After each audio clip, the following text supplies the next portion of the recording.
Dear students, Assalamu alaikum. Now we are going to discuss regarding the mathematical illustration of salary and wages, which is called payroll statement. তাহলে আমরা salary এবং ওয়েজেসের উপরে mathematical যে প্রবলেমগুলো আছে সেগুলো আমরা সলভ করব। Number 1. The weekly standard working hours of an organization 200 hours. An employee named Mr. Faisal performed 250 hours of working.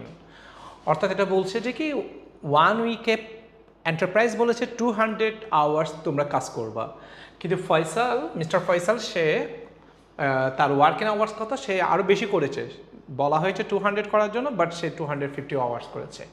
Mister ফয়সালস weekly basic wages টাকা 8,000. Apart from this, he will get 10% house rent allowance, 5% convenience allowance. If the amount of money allocated by the organization in the benevolent fund taka 300, what is the net wages of Mr. Faisal? So, আমরা যদি জিনিসটা করার আগে একটু বেসিকটা যদি আমরা clear করতে যাই, তাহলে আমরা একটু দেখি। একটা হচ্ছে প্রথমে হচ্ছে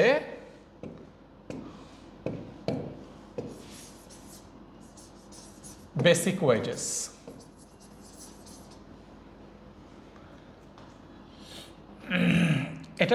এটার সাথে আমরা যেটা প্লাস করব সেটা হচ্ছে আমাদের আদার্স যে আর্নিংসগুলো আছে সে আদার আর্নিংসগুলো আমরা প্লাস করব। তাহলে আদার আর্নিংসের মধ্যে কি কি থাকে? আদার্স আর্নিংসের মধ্যে থাকে ওভার টাইমের ওয়েজেস যেটা সেটা, তারপরে হচ্ছে প্রভিডেন্ট ফান্ডে যদি এন্টারপ্রাইজের পক্ষ থেকে যদি প্রভিডেন্ট ফান্ডে কিছু দেওয়া হয় সেটা, তারপরে হচ্ছে কনভেন্স অ্যালাউন্স, হাউস রেন্ট, ওকে, ট্রিটমেন্ট অ্যালাউন্স, ওকে। তো এই সবগুলো হচ্ছে তার যেটা বেসিক ওয়েজেস সেটার সাথে প্লাস হবে। তো আদার্স ওয়েজেস আর্নিংস যখন প্লাস হবে তখন যেটা পাওয়া যায় সেটাকে বলা হয় টোটাল ওয়েজেস। সে টোটাল ওয়েজেস থেকে যখন আমরা সাবস্ট্রাকশনগুলো যখন আমরা মাইনাস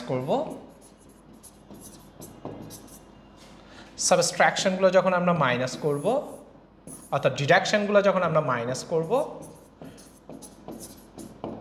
তখন আমরা যেটা পাবো সেটাকে বলা হবে নেট ওয়েজেস। ওকে, আচ্ছা।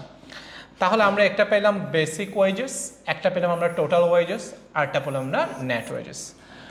তো এখানে ডিডাকশনের মধ্যে কি কি থাকতে পারে? ডিডাকশনের মধ্যে থাকতে পারে যে অনেক সময় দেখা যায় কি কেউ যদি অ্যাবসেন্ট থাকে তার স্যালারি থেকে আমরা টাকা কেটে রাখছি। এরপরে হচ্ছে বিনোভোলেন্ট ফান্ড, এটা হচ্ছে কি ওয়েলফেয়ারের জন্য, যারা এমপ্লয়ি তাদের ওয়েলফেয়ারের জন্য এই ফান্ডটা করা হয়। তো স্যালারির একটা পোর্শন কেটে ওই ফান্ডের মধ্যে রাখা হয়। প্রভিডেন্ট ফান্ড যেখানে এমপ্লয়িরা ডিস্ট্রিবিউট করে, সো প্রভিডেন্ট ফান্ডে যদি এখন এমপ্লয়িরা ডিস্ট্রিবিউট করবে তখন এমপ্লয়িদের স্যালারি থেকে একটা টাকা প্রভিডেন্ট ফান্ডে রাখা হবে। প্রভিডেন্ট ফান্ডকে ফিউচার ফান্ড বলা হয়, অর্থাৎ যখন সে চাকরি শেষ করবে তখন তাকে যে অ্যামাউন্টের টাকা হাতে তুলে দেওয়া হয় সেটা হচ্ছে প্রভিডেন্ট ফান্ড। ওকে, আচ্ছা। তো এরপর আমরা যদি একটা আমরা বলেছিলাম সেটা হচ্ছে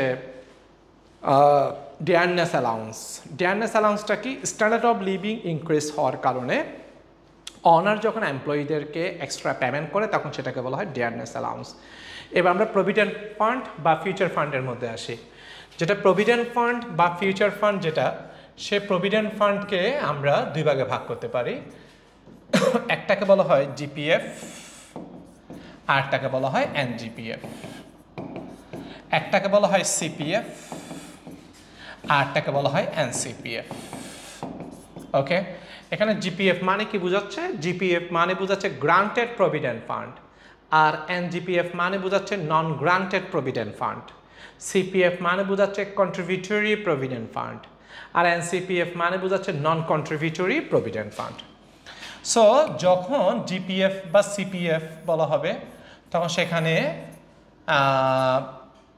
কন্ট্রিবিউশন গ্রান্টেড, তার মানে অনার কন্ট্রিবিউশন করবে। দ্যাট মিনস ওই ফান্ডের মধ্যে এমপ্লয়িও দিবে, ওই ফান্ডের মধ্যে অনারও দিবে। নন কন্ট্রিবিউশন, নন গ্রান্টেড, তার মানে অনার দিবে না, শুধু এমপ্লয়ির টাকাটা এখানে ট্রান্সফার করা হবে। সো যেটা গ্রান্টেড সেখানে অনারও দিবে, অনার্সের কন্ট্রিবিউশন থাকবে, আবার এমপ্লয়ীদের কন্ট্রিবিউশনও থাকবে। আর যেটা নন গ্রান্টেড বা নন কন্ট্রিবিউশন প্রভিডেন্ট ফান্ড, যেটা এখানে শুধুমাত্র এমপ্লয়ি দিবে, এখানে কিন্তু দিবে না, কে? অনার্স দিবে না। তো যেটা অনার্স দিবে সে অনার্সের পোর্শনটা দুই জায়গায় যাবে। একবার যাবে অ্যাডের মধ্যে, অর্থাৎ একবার যাবে আদার যে আর্নিংস আছে সেই আদার আর্নিংসের মধ্যে, আরেকবার ডিডাকশনে যাবে। তারা একবার যাবে আর্নিংসে যাবে, আরেকবার যাবে ডিডাকশনে, দুই জায়গায় যাবে। আর এমপ্লয়ি যেটা সেটাও দুই জায়গায় যাবে, সেটা এক জায়গায় যাবে, সেটা হচ্ছে ডিডাকশনে। এমপ্লয়ি যেটা সেটা কই জায়গায় যাবে? এক জায়গায়, সেটা হচ্ছে ডিডাকশনে। তাহলে এই কথাটা মনে রাখতে হবে, যেটা হচ্ছে অনার দিবে সেটা আর্নিংসে যাবে, ডিডাকশনে যাবে, যেটা এমপ্লয়ি দিবে সেটা শুধুমাত্র কোথায় যাবে? ডিডাকশনে। আচ্ছা, এমপ্লয়ি যে টাকাটা প্রভিডেন্ট ফান্ডে দিবে সেটা ডিডাকশনে কেন যাবে সেটা বোঝা যাচ্ছে, কারণ এমপ্লয়ি একটা টাকা পাবে, সে টাকা থেকে একটা টাকা আমরা কেটে রেখে সেটা আমরা একটা ফান্ডে রাখবো, তার চাকরি শেষ আমরা তাকে একসাথে টাকাটা তুলে দিব, সেজন্য তার মান্থলি স্যালারি থেকে কাটা যাচ্ছে বিধে ডিডাকশন, সেটা বোঝা যাচ্ছে। কিন্তু অনারের যেটা সেটা আর্নিংস ডিডাকশন দুই জায়গায় কেন যাচ্ছে? আর্নিংস কেন যাচ্ছে সেটা বোঝা যাচ্ছে, কারণ ধরো আমি অনার আর তুমি হচ্ছে এমপ্লয়ি, সো আমি তোমাকে একটা টাকা দিচ্ছি, সেটা তোমার জন্য আর্নিংস, কিন্তু সেটা আবার ডিডাকশন কেন হচ্ছে? কারণ আমি তোমাকে যে টাকাটা দিচ্ছি প্রভিডেন্ট ফান্ডে, ওই টাকাটা তোমার জন্য আর্নিংস ঠিক আছে, কিন্তু মাস শেষে সেটা তোমাকে আমি দিব না, আমি তোমাকে চাকরির শেষে দিব, সেজন্য তোমাকে দিয়েছি, সেজন্য আর্নিংস, আবার সে টাকাটা কেটে রেখে ফান্ডে নিয়ে যাবো, সেজন্য আবার ডিডাকশনে চলে যাবে। যদি শুধুমাত্র আর্নিংসে লিখি তাহলে সেটা মাস শেষে তোমার হাতে তুলে দিতে হবে, কিন্তু প্রভিডেন্ট ফান্ডের টাকা মাস শেষে দেওয়া হয় না, এটা চাকরির শেষে দেওয়া হয়। সো একবার সেটা আর্নিংসে আসবে, একবার সেটা ডিডাকশনে আসবে। এবার আমরা আমাদের কোয়েশ্চেনের মধ্যে আসি। তাহলে আমরা যদি আমাদের কোয়েশ্চেনের মধ্যে আসি, প্রথমে আমাদেরকে দেখা যাচ্ছে এখানের মধ্যে আমাদের যেটা বেসিক ওয়েজেস, যেটা সে বেসিক ওয়েজেস হচ্ছে 8,000, বেসিক ওয়েজেস যেটা সেটা হচ্ছে 8,000। সো আমরা 8,000টা আমরা এখানের মধ্যে লিখলাম, ঠিক আছে? আচ্ছা, 8,000 লিখলাম। এরপরে হচ্ছে আমাদেরকে ওভারটাইমটা প্লাস করতে হবে। এখন ওভারটাইমের ইয়াটা বের করতে হবে, ওভারটাইম কত সেটা আমাদেরকে বের করতে হবে। আচ্ছা, এক্ষেত্রে আমরা খেয়াল করব, সেটা হচ্ছে মিস্টার ফয়সাল সে বেসিক ওয়েজেস কত পাচ্ছে? মিস্টার ফয়সাল বেসিক ওয়েজেস পাচ্ছে 8,000, সে 8,000 পাচ্ছে। সে কত আওয়ার্স কাজ করার জন্য সে 8,000 পাচ্ছে? সে 200 আওয়ার্স কাজ করার জন্য সে 8,000 পাচ্ছে। 200 আওয়ার্স কাজ করার জন্য মিস্টার ফয়সাল 8,000 পাবে। তাহলে সে পার আওয়ারের জন্য কত পাবে? তা আমি যখন ডিভাইডেড করব, তাহলে পার আওয়ারের জন্য সে পাবে 40 টাকা। ওকে, পার আওয়ারের জন্য সে কত পাবে? 40 টাকা। এখন আমাদেরকে দেখতে হবে যে সে কত আওয়ার্স সে ওভারটাইম করেছে। সে 50 আওয়ার্স ওভারটাইম করেছে। 200 আওয়ার্স কাজ করার কথা ছিল, সে 250 করছে। ওভার কতদূর করছে? 50।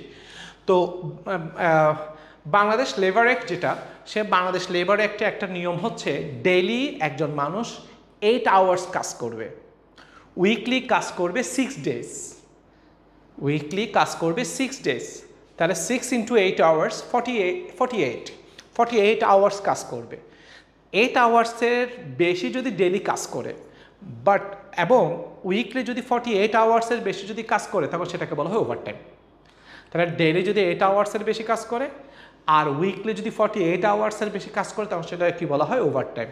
আর বাংলাদেশ লেবার অ্যাক্টের নিয়ম হচ্ছে ওভারটাইমের যে ওয়েজেস সেটা হচ্ছে জেনারেল ওয়েজেসের ডাবল দিতে হবে। নর্মালি সে পাচ্ছে 40 টাকা, কিন্তু ওভারটাইমে তাকে দিতে হবে পার আওয়ার কত করে? 80 করে দিতে হবে। তাহলে তার ওভারটাইমের টাকা কত সেটা আমরা দেখি।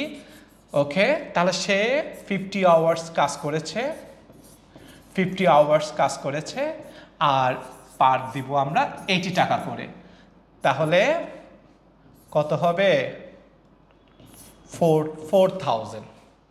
তাহলে সে ওভারটাইমের কত টাকা পাচ্ছে? ওভারটাইম পাচ্ছে সে 4,000। তাহলে আমরা এখানে ওভারটাইমের 4,000 টাকা প্লাস করলাম, ঠিক আছে? আচ্ছা, apart from this he will get a 10% house rent. তাকে আমরা 10% হাউস রেন্ট দিব, 10% হাউস রেন্ট। সবসময় মনে রাখতে হবে বেসিক স্যালারি বা বেসিক ওয়েজেস যেটা, সেটার উপর সবসময় পার্সেন্টটা অ্যাপ্লাই করতে হয়। তাহলে 10%, 800 টাকা 10% হচ্ছে 800 টাকা, 8000 টাকা 10% হচ্ছে 800 টাকা। এরপর হচ্ছে 5% কনভেন্স অ্যালাউন্স। ওকে, 5% যে সে যে আসা যাওয়া করবে ট্রান্সপোর্টেশনের জন্য তাকে 5% কনভেন্স অ্যালাউন্স দেওয়া হচ্ছে। তো 8000 টাকা 5% হচ্ছে 400 টাকা। সো 400 টাকা তাকে কনভেন্স অ্যালাউন্স দেওয়া হচ্ছে। If the amount of money allocated by the organization in the benevolent fund is টাকা 300, আচ্ছা, অর্থাৎ benevolent ফান্ড যেটা বা ওয়েলফেয়ার ফান্ড যেটা, সেখানে 300 টাকা দেওয়া হবে। সো আমরা যে কাজটা করব সেটা হচ্ছে আমরা 300 টাকা কি করব, লেস করব, 300 টাকা লেস করব। ওকে, তো 300 টাকা যখন আমরা লেস করব তাহলে আমরা আমাদের আনসারটা পেয়ে যাব।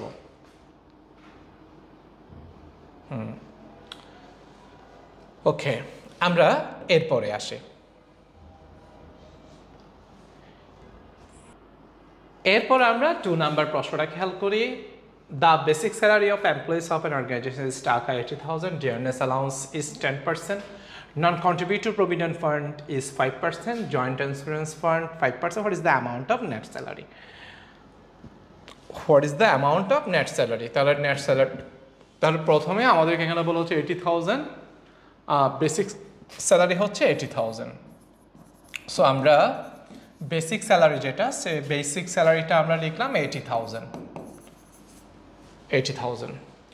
ডিয়ারনেস অ্যালাউন্স একটু আগে বলেছি, সেটা হচ্ছে স্ট্যান্ডার্ড অফ লিভিং ইনক্রিজ হওয়ার কারণে ডিয়ারনেস অ্যালাউন্সটা দেওয়া হয়, অনার এমপ্লয়িকে দিবে। সো এমপ্লয়ির জন্য সেটা হচ্ছে আর্নিংস, তাহলে আমরা প্লাস করব ডিয়ারনেস অ্যালাউন্স 10%। সো 10% মানে 8,000। Non contributory provident fund, so non contributory provident fund মানে কি ছিল? নন কন্ট্রিবিউটরি প্রভিডেন্ট ফান্ডে শুধু এমপ্লয়ি দিবে, অনার দিবে না, তারা এমপ্লয়িটা কোথায় আসবে? ডিডাকশানে আসবে।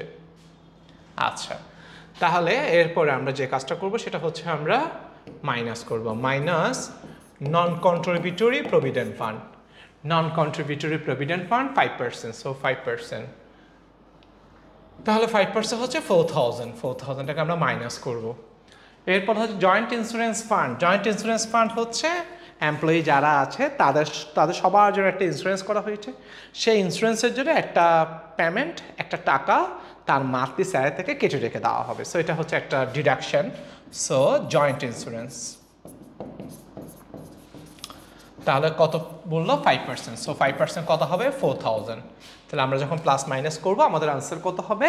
80,000।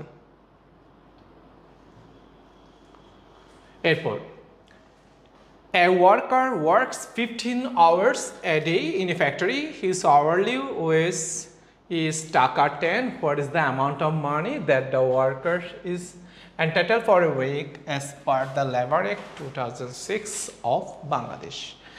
বাংলাদেশের যে লেবার অ্যাক্টটা আছে সেটা অনুযায়ী সে কত টাকা পাবে এক উইকে, সে 1 উইকে সে কত পাবে? তাহলে প্রথমে আমরা যেটা দেখবো সেটা হচ্ছে তার বেসিক স্যালারিটা কত। বেসিক স্যালারি, সো আমরা জানি সেটা হচ্ছে যে একজন মানুষ ডেলি কত আওয়ার্স কাজ করবে? 8 আওয়ার্স কাজ করবে, এবং সে কত করে পাবে? 1 আওয়ার কাজ করার জন্য 10 টাকা করে পাবে। 1 আওয়ার কাজ করার জন্য আওয়ারলি 10 টাকা পাবে।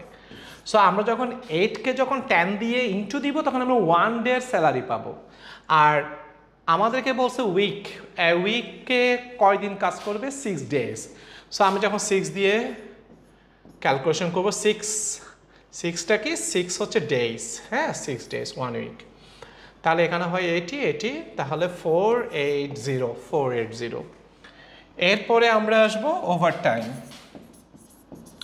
তারপরে আমরা আসবো ওভারটাইম। সো ওভারটাইম যদি আমরা বলি তাহলে 8 আওয়ার্স কাজ করার কথা, সে কাজ করেছে 15 আওয়ার্স। সে কাজ করেছে 15 আওয়ার্স, তাহলে ওভার কদ্দূর করছে? 7 আওয়ার্স। সো 7 আওয়ার্স ওভার করেছে। আর বাংলাদেশ লেবার অ্যাক্টের নিয়ম হচ্ছে নর্মালি যা পাবে ওভারটাইমের জন্য তার ডাবল পাবে। নর্মালি পাচ্ছে 10 টাকা, ওভারটাইমের জন্য পাবে 20 টাকা। সো আমি এটা হবে 1 ডে। আর যখন 6 ডেজ দিয়ে যখন আমরা ইনটু দিব তখন আমরা 6 ডেজ বা 1 উইকের পেয়ে যাব। তাহলে 140কে 6 দিয়ে করতে হবে, 840। কত হয় 840 সো 1320 1320 টাকা। আশা করি আমরা বুঝতে পেরেছি। আমরা এরপরে কোয়েশ্চেনে আসি। তারপরে কোয়েশ্চেনে বলা হচ্ছে the basic salary of Kamal and Jamal, the basic salary Kamal and Jamal two workers of a production oriented company is টাকা 10 পার আওয়ার। অর্থাৎ কামাল এবং জামাল পার আওয়ারে 10 টাকা করে করে পাবে। The monthly standard working hours আর 240, okay 240 hours. Kamal and Jamal actual monthly working, Kamal করেছে 300 আওয়ার্স আর জামাল করেছে 320 hours, okay 320 hours. What is the net salary of Kamal and Jamal if provident fund GPF granted provident fund, GPF মানে granted provident fund is 10%, dearness allowance is 5%, employees contribution to joint insurance fund is 10%, okay. So আমরা যদি দেখি সেটা হচ্ছে একটা হচ্ছে কামাল আরটা হচ্ছে জামাল, ওকে। সো কামাল এবং জামালের বেসিক স্যালারিটা কত? তাহলে বেসিক স্যালারি যদি হয় তারা কত ঘন্টা কাজ করার জন্য বলা হয়েছে এন্টারপ্রাইজ থেকে 240 আওয়ার্স। 240 আওয়ার্স পার আওয়ারে সে কত করে পাবে? তারা 10 করে। তাহলে কামাল পাবে 2400 টাকা, জামাল পাবে 2400 টাকা। এটা হচ্ছে বেসিক স্যালারি, হ্যাঁ এটা হচ্ছে বেসিক স্যালারি, ওকে। এরপর আমরা এখন ওভারটাইম ক্যালকুলেশন করব। ওভারটাইম যদি আমরা ক্যালকুলেশন করতে যাই তাহলে আমরা দেখি ওভারটাইম যদি আমরা ক্যালকুলেশন করতে যাই তাহলে আমরা একটু খেয়াল করি। আমরা বলেছি 240 আওয়ার্স কাজ করার জন্য এটা স্ট্যান্ডার্ড মিনিমাম করতে হবে, কিন্তু কামাল করেছে 300 আওয়ার্স। তা সে বাড়তি কতটুকু করেছে, ওভার কতটুকু করেছে? সে ওভার করেছে 60 আওয়ার্স। কামাল করেছে ওভার কত? 60 আওয়ার্স। আর ওকে বলা হয়েছে 240 করার জন্য মিনিমাম ও করেছে 320, তার মানে সে করেছে 80 আওয়ার্স, 80 আওয়ার্স, ওকে। নর্মালি পাই 10 করে, কিন্তু যেহেতু ওভারটাইম পাবে 20 করে, ওভারটাইম 20 করে। আচ্ছা, তাহলে এটা হবে 1200 আর এটা হবে 1600। এটা কি? এগুলো হচ্ছে ওভারটাইম। এগুলা কি? এটা হচ্ছে ওভারটাইম, হ্যাঁ। আচ্ছা, তাহলে আমরা ওভারটাইম পেলাম, ওর পাইলাম 1200 আর ওর পাইলাম 1600, 1600। তাহলে এটা হচ্ছে 1200 আর এটা হচ্ছে 1600, ওকে। এরপর হচ্ছে নেট স্যালারি বের করতে বলছে। If the provident fund GPF, আমরা জানি জিপিএফ মানে কি? জিপিএফ মানে কি? জিপিএফ মানে হচ্ছে গ্রান্টেড প্রভিডেন্ট ফান্ড, যেখানে অনার্সও দিবে, যেখানে এমপ্লয়ি দিবে। অনার্স যেটা দিবে সেটা আর্নিংসে একবার বসবে, ডিডাকশনে একবার বসবে, আর যেটা এমপ্লয়ি দিবে সেটা অনলি কোথায় বসবে? ডিডাকশনে বসবে। তাহলে এবার আমরা খেয়াল করি, তাহলে আমরা যখন জিপিএফে আসবো যেটা অনার্সে দিবে, তাহলে অনার্স কন্ট্রিবিউশন যেটা সেটা এখানের মধ্যে আসবে। তাহলে অনার্স, হ্যাঁ অনার্স যেটা দিবে, তাহলে অনার্স যেটা দিবে সেটা হচ্ছে অনার্স যেটা প্রভিডেন্ট ফান্ডে দিবে কত পার্সেন্ট বলছে? 10%। সবসময় মাথায় রাখতে হবে বেসিক যেটা স্যালারি সেটার উপরে পার্সেন্টটা অ্যাপ্লাই করতে হবে। তাহলে যদি সেরকম হয় তাহলে এখানে হবে 240 আর এখানেও কত হবে? 240। ক্লিয়ার? ওকে। এরপরে আমরা আসি, তারপরে বলা হচ্ছে ডিয়ারনেস অ্যালাউন্স। ডিয়ারনেস অ্যালাউন্সটা কি? স্ট্যান্ডার্ড অফ লিভিংটা ইনক্রিজ হওয়ার কারণে অনার এমপ্লয়ীদেরকে এক্সট্রা যে পেমেন্টটা করবে সেটাকে বলা হবে ডিয়ারনেস অ্যালাউন্স। সেটাও এমপ্লয়ীদের জন্য একটা আর্নিংস হলে কি করব? আর্নিংস হলে প্লাস করব। সো প্লাস কত পার্সেন্ট বলছে সেটা? Dearness allowance 5%। সো এটার 5% হচ্ছে 120 আর এটার 5% হচ্ছেও 120। এই তো এই বেসিকের উপরে আমরা সবসময় পার্সেন্টটা অ্যাপ্লাই করব। এরপরে বলা হচ্ছে employees contribution to joint insurance fund 10%। Employees contribution to joint ইন্স্যুরেন্সে কন্ট্রিবিউশন করেছে 10%। তাহলে সেটা মাইনাস হবে, কারণ এমপ্লয়িজ স্যালারি থেকে সেটা কাটা যাবে 10%। তাহলে 240 ওকে, তো আমাদের একটা ওই যে যেটা প্রভিডেন্ট ফান্ড সেটা যেটা অনার্সের সেটা হচ্ছে একবার আসবে আর্নিংসে, আবার সেটা ডিডাকশনে। তো যেটা গ্রান্টেড প্রভিডেন্ট ফান্ড সেটা অনার্সও দিবে, সেটা এমপ্লয়ি দিবে। অনার্স একটা ডিডাকশনে যাবে, একবার আর্নিংস একবার ডিডাকশন, এমপ্লয়িটা ডিডাকশন। তাহলে ডিডাকশনের মধ্যে দুইজনেরটাই আসবে, ডিডাকশনের মধ্যে অনার্সেরটা আসবে, এমপ্লয়িটা আসবে। তাহলে অনার্সটা যদি আসে, এমপ্লয়িটা যদি আসে, অনার্সেরটা যদি আসে, এমপ্লয়িটা যদি আসে, তখন আমরা সেটা ডাবল করে মাইনাস করব। নর্মালি হচ্ছে 10%, তাহলে যদি অনারের 10% হয়, এমপ্লয়ির 10% হয়, তখন এটা কত পার্সেন্ট হয়ে যাবে? 20% হয়ে যাবে। আচ্ছা, তাহলে প্রভিডেন্ট ফান্ডে এখানে অনার্সেরটা আসবে, এমপ্লয়িরটা আসবে। তাহলে অনার্সেরটা এবং এমপ্লয়িটা দুইটা যদি আসে, তখন double 480।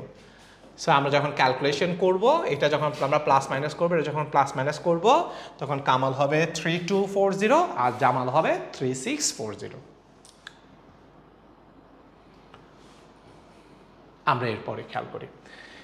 Mr. Arafat is the manager of Vitas. His weekly basic working hours 50 hours and overtime hours 10 hours. His basic salary is 5,000 per week. The company allows DNS allowance 10%, GPF 5%, and the employee's contribution টাকা 1,000 to Vinobodent Fund. What is the total salary? হ্যাঁ, এখানে খেয়াল করতে হবে। এখানে কি বলেছে? Total salary জিজ্ঞেস করেছে। টোটাল স্যালারি আস্ক করছে আমাকে, নেট স্যালারি আস্ক করে নাই। যখন টোটাল স্যালারি যখন আস্ক করা হবে, আমরা এখানে একটু খেয়াল করি, বেসিক ওয়েজের সাথে আদার আর্নিং যদি আমরা প্লাস করি, আমরা টোটাল ওয়েজেস বা টোটাল স্যালারিটা পাবো। যখন ডিডাকশনগুলো মাইনাস করবো, তখন নেট স্যালারিটা পাবো। কিন্তু আমাকে এখানে নেট স্যালারি আস্ক করে নাই, আমাকে এখানে আস্ক করেছে কি? Total salary. তো টোটাল স্যালারি মানে বেসিকের সাথে আমরা শুধুমাত্র আর্নিংসগুলো প্লাস করবো, আর কিচ্ছু করবো না। ওকে, তাহলে আমরা একটু খেয়াল করি। প্রথমে হচ্ছে আরাফাতের যেটা বেসিক স্যালারি, সেটা আমরা খেয়াল করি, তার বেসিক স্যালারিটা কত ছিল। সো তার বেসিক স্যালারি কত বলেছে? তার বেসিক স্যালারি বলেছে 5,000। সো আমরা 5,000 লিখলাম। আরাফাতের বেসিক স্যালারি 5,000 লিখলাম। এরপর আমরা লিখব plus overtime salary, plus overtime salary. So overtime salary যদি আসি, 10 আওয়ার্স ওভারটাইম করেছে, তাহলে আমাদেরকে ওভারটাইমের স্যালারিটা বের করতে হবে। তাহলে আমরা একটু দেখি, আরাফাত 5,000 টাকা পাচ্ছে 50 আওয়ার্স কাজ করার জন্য, তাহলে সে 1 আওয়ার্সের জন্য পাচ্ছে 100 টাকা। 1 আওয়ার্সের জন্য 100 টাকা, কিন্তু ওভারটাইম হচ্ছে তার ডাবল, তো 200 টাকা। তাহলে 10 আওয়ার্স ইন্টু 200 টাকা, 200 টাকা। তাহলে তার ওভারটাইম কত আসবে? 2,000 টাকা। তাহলে ওভারটাইমের স্যালারি কত হচ্ছে? ওভারটাইমের স্যালারি হচ্ছে 2,000 টাকা। ওকে, এরপর হচ্ছে dearness allowance 10%, dearness allowance dearness allowance 10%। So dearness allowance 10% 500 টাকা। এরপর জিপিএফ মানে গ্রান্টেড প্রভিডেন্ট ফান্ড, যেখানে অনারে দিবে, এমপ্লয়ি দিবে। অনারেরটা আর্নিংসে আসবে, আবার ডিডাকশনে আসবে, তাহলে আর্নিংসে আসবে। তাহলে প্লাস জিপিএফ যেটা অনার্স যেটা দিবে সেটা। সো অনার যেটা দিবে সেটা 5%। তাহলে সবসময় আমরা বেসিকের উপরে পার্সেন্টটা অ্যাপ্লাই করব। বেসিকের উপর যদি পার্সেন্টটা অ্যাপ্লাই করি 250। সো ক্যালকুলেশন করে 7750, আনসার হবে 7750। এরপর আমরা খেয়াল করি, standard production of per hour is 10 units, অর্থাৎ 1 আওয়ারে 10 ইউনিটস প্রোডাকশন করে। Given weekly working hours 48 hours, অর্থাৎ এন্টারপ্রাইজ প্রতিষ্ঠানে 48 আওয়ার্স তারা ওয়ার্কিং করায়। দ্য আওয়ারলি ওয়েজেস ইজ 20 টাকা। Calculate the wages of mister Salman if he produce 500 units. তাহলে এখানে সালমান কত আওয়ার্স কাজ করেছে সেটা কিন্তু বলে নাই। এখানে 48 আওয়ার যেটা, এটা সালমান যে ওয়ার্কিং করছে সেটা কিন্তু না। এটা হচ্ছে প্রতিষ্ঠানের স্ট্যান্ডার্ড হচ্ছে 1 উইকে 48 আওয়ার্স কাজ করানো হবে, এটা হচ্ছে প্রতিষ্ঠানের স্ট্যান্ডার্ড। কিন্তু সালমান সে কত আওয়ার্স কাজ করছে সেটা বলে নাই। কিন্তু সালমান সে যে 500 ইউনিটস সে যে প্রডিউস করছে এটা আমাকে বলেছে। সো আমরা যদি পার ইউনিটের যদি ওয়েজেসটা যদি বের করতে পারি, ক্যালকুলেশন করতে পারি, তাহলে এটা দিয়ে মাল্টিপ্লাই করলে আমরা 500টা পেয়ে যাচ্ছি। তাহলে পার ইউনিটটা আমরা বের করব। তাহলে আমাদের প্রথম কাজ হচ্ছে পার ইউনিট ওয়েজেস। তো পার ইউনিট ওয়েজেস বের করতে হলে আমরা কিভাবে বের করব সেটা আমাদেরকে আগে বের করতে হবে যে পার আওয়ারের ওয়েজেস কত, পার আওয়ারের wages, per hours wages, per hour wages. Okay, আরটা হচ্ছে per hours production, per hours production, per hours production.